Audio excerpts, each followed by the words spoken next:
kadang pelukan, terus cipit-cipit pipi, itu kan. Hai semuanya, welcome back to Isana Arisa Channel. Hari ini lagi-lagi aku nggak sendirian, teman-teman. Aku mengundang seseorang yang bisa men-sharingkan hidupnya. Tentang apa? Tentang tema yang menurutku mungkin bagi beberapa orang tuh berjuang banget. Karena sekarang ini kan kita kebanyakan masih di rumah saja dan mungkin bertemu dengan orang yang itu-itu saja. Dan orang ini aku sempat melihat status salah satu media sosialnya beberapa waktu lalu dan dia merasa cukup cukup bingung dengan mengatur hidupnya karena dia ini adalah orang yang sanguin. Nah, nanti kita konfirmasi aja ya. Kenapa dia bisa berpikir seperti itu? Oke, kita kenalan dulu ya. Selamat pagi. Silakan perkenalan Selamat diri pagi. dulu. Ya, halo teman-teman. Aku Noni Halo. Alina. Biasa dipanggil Noni. Kesibukannya staf perkantas di Banyuwangi. Tapi sekarang memang lagi bekerja dari rumah ya. Jadi sekarang lagi tinggal di kampung halamanku bersama dengan orang tua dan saudara. Seperti itu. Kampung halamannya di mana nih? Di desa. Di Desa Bondowoso, apa? Kak. Di salah satu Oh, desa di Bondowoso namanya Rajekan. oh di Village Bondowoso. Girl. Wah, oke. Ya, Ya. Noni, aku mau tanya-tanya sedikit ya tentang bagaimana kamu manage hidupmu selama masa-masa social distancing, physical distancing, yang mana kita ini membatasi bertemu dengan banyak orang, ya kan? Ya. Tapi sebelum ngomong di momen ini, aku mau tanya dulu, sebelum masa virus ini beredar, keseharianmu tuh seperti apa? Seberapa sering kamu ketemu orang? Ya, jadi kan aku adalah staf siswa di perkantas ya. Jadi setiap harinya aku biasanya menjalani aktivitas itu ya seperti selayaknya ini ya, seorang wanita bangun, beresin rumah, lalu kemudian mempersiapkan bahan KTB yang akan dilakukan nanti sorenya seperti itu. Tapi biasanya siang itu kadang aku juga pergi ke salah satu lokasi yang cukup jauh, kayak sekitar 1 jaman gitu untuk KTB. Jadi sekitar jam 10 udah bisa keluar rumah gitu kan, di jalan lalu ketemu sama adik-adik sepulang mereka sekolah seperti itu. Jadi apakah aku cukup sering bertemu dengan orang? Iya, bisa dibilang hampir setiap hari ya, karena cukup banyak memimpin kelompok kecil juga. Jadi hampir setiap hari itu selalu ketemu gitu. Bahkan sehari bisa 2 sampai 3 KTB seperti itu. Jadi ketika WFH semuanya dilakukan di rumah, wah itu cukup bikin kaget dan kok gini ya. Ya. Jadi merasa jauh lebih capek sih sebenarnya kalau misalkan online ini, karena pikirannya itu kan macam-macam Kak. Jadi kayak aduh, ini ngerti nggak sih apa yang sudah aku jelasin? Oh, mereka perhatiin nggak sih apa yang udah kita bahas gitu kan? Kalau ketemu langsung kan lebih gampang sebenarnya untuk dilihat hal-hal seperti itu. Jadi kalau online tuh lebih capek kepikiran mesti gitu. Iya, iya. Iya, benar ya yang tadi dikatakan Noni bahwa dia satu hari aja tuh bisa sekitar lebih dari satu KTB ya, dan pasti bertemu orang. Ya. Bagi Noni sendiri secara pribadi pada saat kamu bertemu orang, kamu sharing, kamu ya pokoknya berinteraksi dengan orang secara langsung tuh ada kepuasan tersendiri nggak sih bagi kamu? Iya Kak, jadi karena aku memang orangnya sanguin, ekstrovert juga gitu ya. Ketika bisa ketemu sama orang, ngobrol, itu kayak ada sesuatu yang lepas gitu. Jadi apa ya, kayak senang, puas seperti itu kalau misalkan bisa melampiaskan segala pikiran dan menunjukkan kasihku juga. Memang caranya tuh kadang dengan sentuhan gitu, tepukan pundak, salaman, itu udah kayak seneng banget. Tapi sekarang semuanya tuh dibatasi seperti itu. Gitu ya. Sanguin tuh gitu Mm-mm. ya. Kalau aku beda banget. Aku ini waktu itu aku itu kolerik melan. Jadi dua-duanya itu kadang kolerik lebih tinggi, kadang melan lebih tinggi, kadang melan lebih tinggi, terus kolerisnya lebih di bawah. Tapi kalau sanguinku tuh rendah banget, terus plekma mungkin agak lebih tinggi sedikit dari sanguin. Dan aku tuh totally introvert. Kalau aku totally introvert. Nah, aku di zaman saat ini yang introvert aja udah bosan banget. Apalagi kamu ya sebagai sanguin. Ya nggak sih? Bisa Ya, dibayangkan kan? bisa, sangat-sangat bisa dibayangkan. Jadi 1 atau 2 minggu pertama tuh aku masih sangat menikmati. Ini nih kayak penghiburan bagiku. Tapi sudah melewati sebulan tuh rasanya kayak, aduh aku capek. Kalau aku juga sih secara pribadi kayak gitu, yang orang introvert, melankolis kayak gitu ya. Apalagi seorang sanguin, ekstrovert, yang mana bahasa kasihnya dengan sentuhan gitu lebih perjuangannya nggak mudah ya. Iya. Jadi kan kalau misalnya sama adik-adik KTB-ku yang cewek, kadang pelukan, terus cubit-cubit pipi, itu kan, tapi sekarang nggak bisa. Iya, benar banget. Benar banget. Aku sangat berempati dengan itu karena aku juga sedikit merasakannya. Ya. Nah, tadi kan kita sudah bicara soal sebelum semua ini terjadi ya, semua berita virus ini beredar di Indonesia. Setelah ada peraturan pemerintah bahwa kita tidak boleh banyak berinteraksi dengan orang, harus membatasi segala macam, apa sih dampak positif dan juga negatif bagi Noni secara pribadi?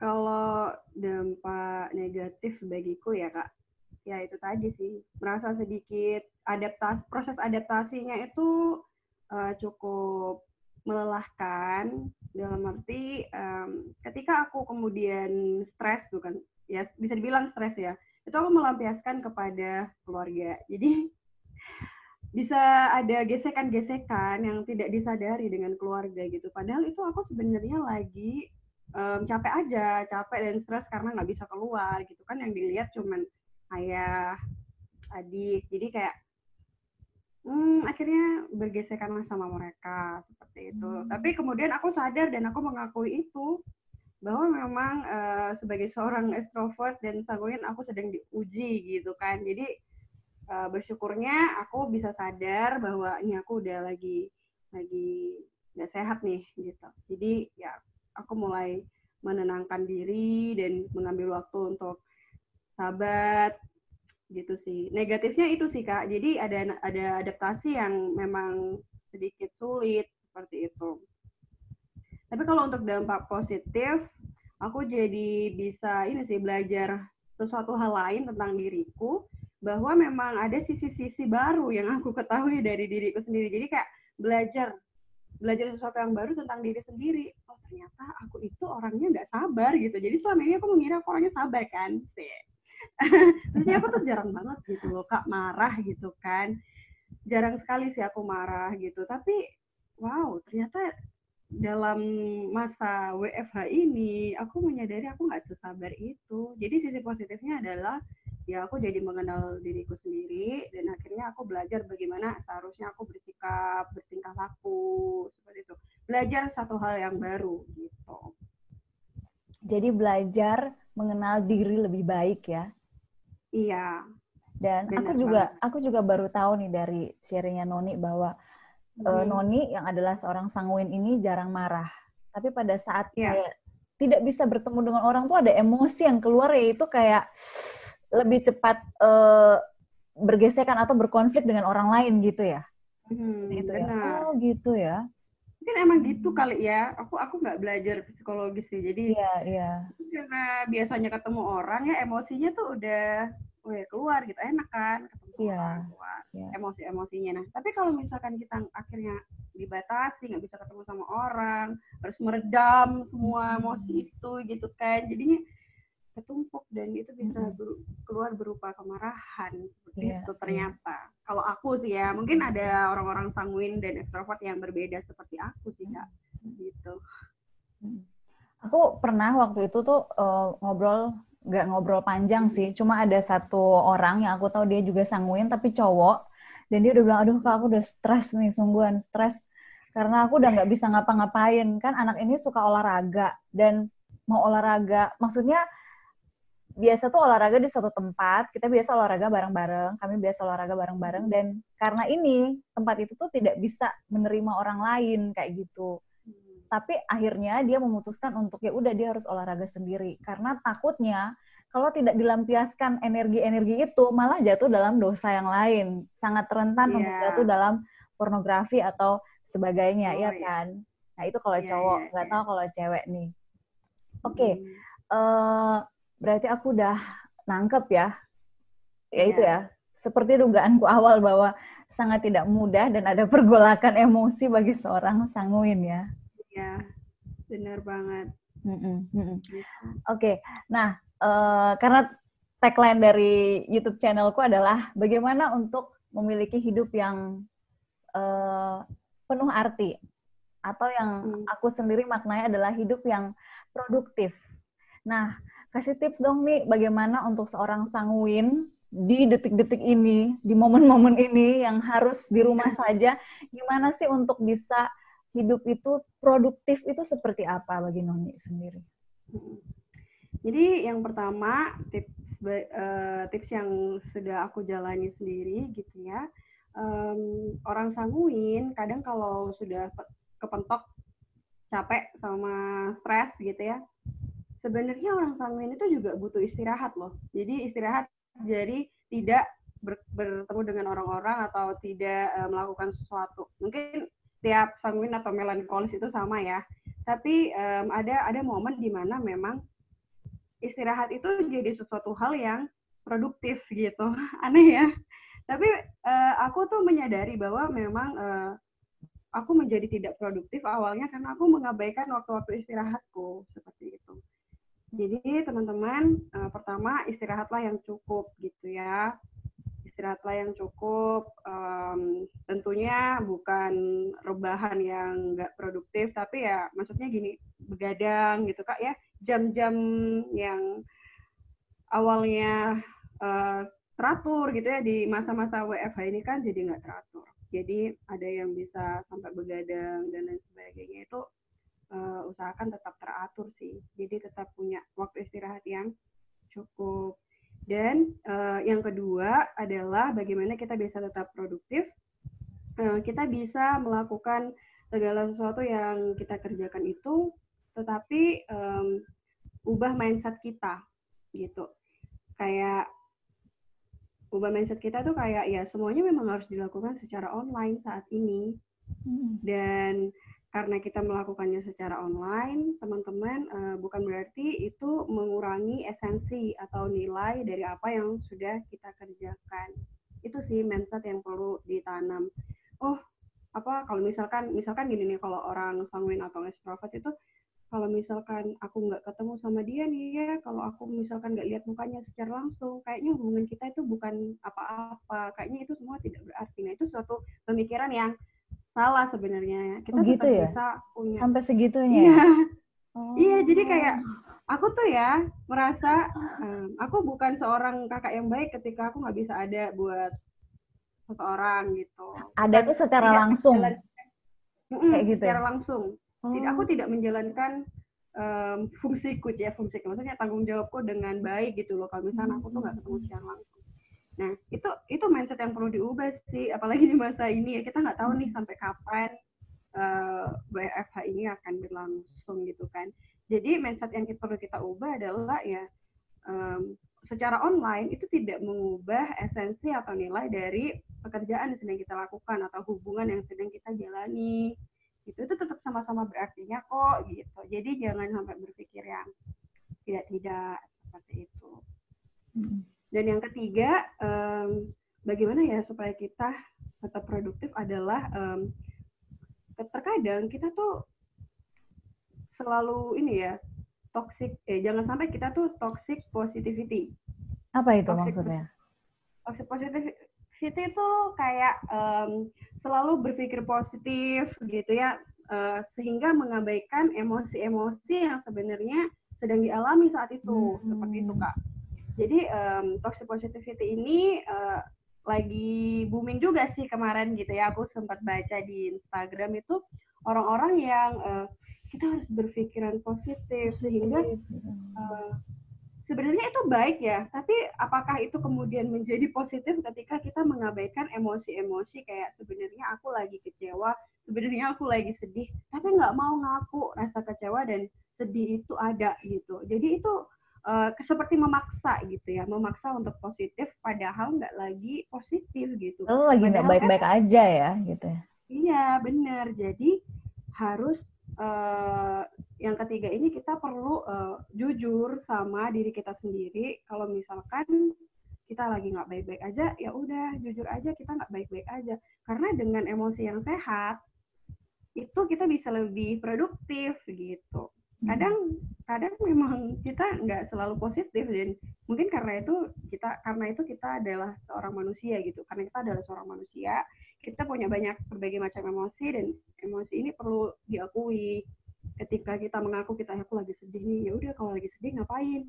Ya udah sedih aja, nangis aja, berdoa sama Tuhan, minta dikuatkan, cerita sama sahabat seperti itu. Kita nggak harus selalu positif kok. Kadang kita bisa jadi negatif, tapi ketika kita mengakui itu, kita menemukan emosi kita sehat kembali, stabil kembali, dan bisa kembali produktif. Seperti itu. Dan yang keempat, menemukan hal-hal baru yang bisa kita kerjakan. Banyak hal yang aku kemudian pelajari dan aku kemudian bisa lakukan di masa-masa yang lagi ini ya, work from home ini ya. Yaitu salah satunya adalah aku jadi sadar ternyata banyak ya temanku ini bukannya mau pamer sih, tapi aku tuh kemudian menyadari bahwa temanku ini aku jadi memperhatikan teman-temanku secara online kan, karena ya nggak bisa ketemu gitu ya. Aku ternyata punya teman di sini, terus akhirnya kami berkolaborasi dalam suatu karya kayak bikin podcast bareng kayak aku sama Kak Isana gini kan. Oh, iya. Akhirnya aku buat kolaborasi sama teman-temanku itu dalam suatu podcast. Kalau teman-teman mau dengerin podcast Celoteh Noni, sekalian promosi. Oh, iya. Nanti kita bisa tag ininya, linknya kali ya di deskripsi video ini ya. Mantap. Ya gitu. Jadi yang keempat, temukan hal-hal baru sih yang teman-teman bisa kerjakan. Mungkin menghubungi teman lama gitu ya, teman SD, teman SMP gitu kan.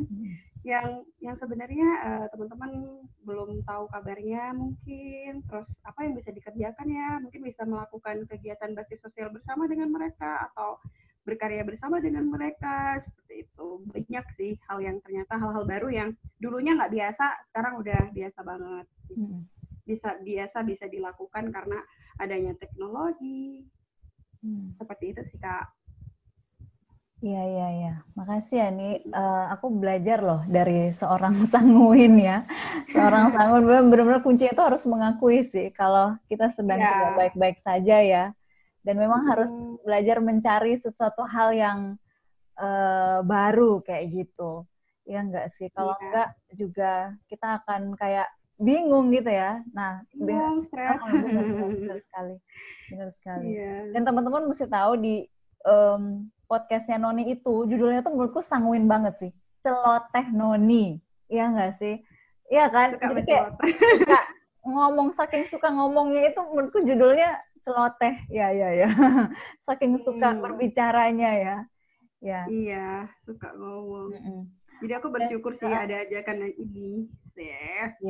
Jadi aku bisa salah satu ini kan, rilis emosiku. Betul. Rilis emosi. Selain misal tadi kan Noni sempat bilang mengakui kalau perasaan sedang tidak baik-baik saja. Mengakui itu dalam bentuk misalnya cerita atau nulis atau apa tuh? Caranya gimana mengakui perasaan? Kalau aku pribadi itu ya aku diem sih Kak. Jadi ada waktu bisa diem ya? Aku diem. Bisa Kak. Kak. Jadi aku tuh diem merenung. Kok bisa gini ya? Misalnya lagi marah gitu ya, aku kok bisa marah ya gitu kan, jadi mikir gitu kan, orang kenapa aku tadi kayak begitu gitu. Ya Tuhan, aku nih kayaknya capek deh, aku stres nih katanya. Gimana ya Tuhan. Jadi ujung-ujungnya berdoa gitu kan, curhat sama Tuhan gitu ya. Iya, betul. Terus berdoa ya kayak aku kemudian baca firman Tuhan, menemukan kebenaran. Itu ya lucunya ya, Tuhan itu sering kali memberi firman yang sesuai dengan apa yang kita lagi alami gitu kan. Sering kali aku kayak gitu sih. Jadi ketika aku marah, kemarin tuh juga sempat dapat ayat yang menohok gitu kan ya. Aku bersyukur sih, itu salah satu cara Tuhan untuk mengajar, menghiburku di masa-masa sulit ini, seperti itu. Jadi bentuknya adalah aku ngomong. Jadi beneran ngomong sendiri, Kak. Mungkin orang kalau ngelihat atau ngedengerin kayak orang gila ya. Tapi emang butuh kan? Butuh soalnya jadi, ya. Jadi setelah berdoa, curhat sama Tuhan, tentunya juga cerita sama orang yang kita percaya untuk mendengarkan gitu ya. Itu butuh banget sih. Jadi Tuhan kan pakai orang-orang di sekitar kita untuk menyatakan kasih gitu kan, untuk menjadi pendengar seperti itu ya. Bersyukur sih ada orang-orang yang mau siap sedia mendengarkan. Iya, butuh, sangat butuh ya. Butuh banget. Ya, oke. Makasih ya Noni sudah mau berbagi tentang tips-tips bagaimana untuk tetap waras bagi seorang sanguin ya. Ya, jadi pelajaran penting hari ini teman-teman, akuilah kalau kamu sedang tidak baik-baik saja dan mungkin sedang tertekan dengan kondisi ini, dan temukan cara supaya emosi negatif itu bisa dikeluarkan, bisa mencari orang untuk bisa cerita atau ngomong dengan diri sendiri atau berdoa. Mungkin ini momen untuk memperbaiki relasimu dengan Tuhan juga ya. Gitu ya. Ada tambahan lagi Noni mungkin? Aku rasa itu aja sih, Kak. Jadi it's okay kalau misalkan emang lagi nggak baik-baik aja, kita nggak selamanya selalu bisa kuat, dan itu salah satu tanda bahwa kita memang nggak bisa hidup sendirian. Kita perlu Tuhan, kita perlu orang lain seperti itu, dan hanya Tuhan yang bisa sanggup mengisi hati kita dengan sukacita dan damai sejahtera yang tidak terkatakan gitu ya, apapun yang terjadi di sekitar kita. Tapi yang terpenting adalah apa yang mengisi hati kita itu sih. Jangan sampai kita memuaskan diri dengan kegiatan, menyibukkan diri dengan kegiatan, atau jangan sampai kita juga memenuhi diri kita dengan drama Korea dan sebagainya ya. Sekali perlu lah ya, tapi itu nggak menghibur kita, itu nggak memuaskan kita gitu. Satu-satunya yang memuaskan kita adalah Tuhan gitu kan. Jadi ya, bangun relasi sama Tuhan di masa-masa WFH ini juga sangat penting. Seperti itu. Oke Noni, terima kasih untuk tips-tipsnya. Semoga memberkati semua teman-teman yang melihat video ini ya. Oke, nah, oh ya aku mau tanya lagi. Apa ya, kayak tagline di podcastmu tuh apa? Jadi mungkin kalau orang-orang yang sedang bergumul dengan sesuatu bisa langsung nyari nih celoteh Noni. Tagline itu kayak tagar gitu ya, Kak? Iya, maksudnya pesan yang selalu kamu usung di setiap podcastmu. Sebenarnya pesan yang selalu aku usung itu adalah tentang masa lajang sih. Masa lajang. Jadi tentang relasi. Tapi mostly karena memang aku masih single gitu ya. Jadi ya aku ngomonginnya apa yang aku alami kan, gitu kan. Jadi bagaimana menikmati masa-masa lajangmu bersama dengan Tuhan dan menjadi diri sendiri gitu ya. Aku juga seringkali ngomongin tentang menjadi otentik dan menjadi diri sendiri, berani menjadi diri sendiri di dalam Tuhan. Terus ngomongin apa lagi ya, kebanyakan itu sih masa lajang, relasi, diri sendiri, atau ngomongin tentang pribadi lah, karakter seperti itu. Oke, Noni. Jadi nanti kita akan mention ya di bawah linknya. Jadi kalau yang mau mendengar tentang celotehan seorang Noni yang bergumul tentang masa lajang dan sebagainya, mungkin pergumulan teman-teman semua bisa langsung ke situ. Oke semuanya. Kak Isana juga jadi bintang tamu kan di Oh podcast iya, ya ampun jadi malu. Jadi Ya, orang bisa dengerin ya, Kak Aisana dan Kak Akung, aku wawancarain. ya salah satu episodenya ya. Oke teman. Ini kita saling mempromosikan diri, oke lah, nggak apa-apa. Sip. Iya, Semakin belajar semakin produktif di masa-masa ini. Oke iya, semuanya, oke terima kasih juga untuk Noni sudah mau menyediakan waktu untuk kita bisa bicara-bicara sedikit tentang pergumulan seorang sanguin, bagaimana sanguin tetap produktif, tetap bisa waras di tengah pembatasan relasi yang besar-besaran ini. Oke, terima kasih untuk semua yang sudah menonton video ini juga. Jangan lupa subscribe channel ini dan juga like. Oke, dadah. God bless you.